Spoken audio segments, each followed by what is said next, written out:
Скъпи приятели, уважаеми госпожи и господа, в края на годината искам да се обърна към вас с най-добри пожелания за следващата. За мен тази година беше много напрегната, много трудна.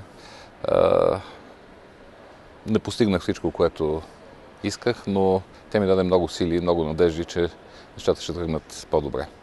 Голямата ми битка беше за президентските избори и тя беше за това да покажем, че в България с повече солидарност, с по-ясни програми, ние можем да вървим натам, на където бяхме тръгнали преди години.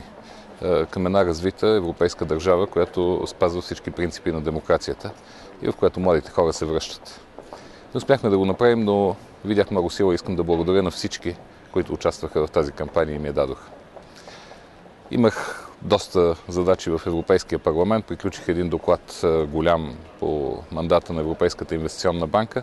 Но след като се завърнах след изборите на работа в парламента, започнах да работя по един, може би, от най-важните доклади. А то е как ще изглеждат политиките и финансите на Европа от 2014 до 2020 година.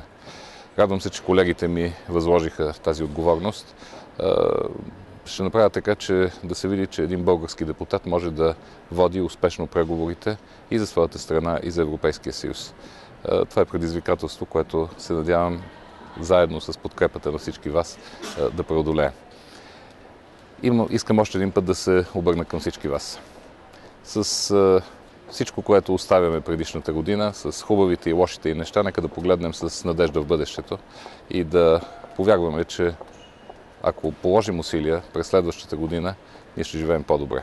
Промените в България ще станат факт и ние ще можем да се похвалим, че следващата година е била по-добра от предишната.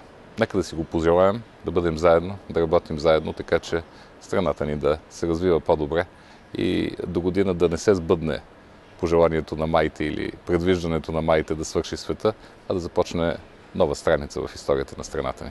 Весели празници и всичко най-добро!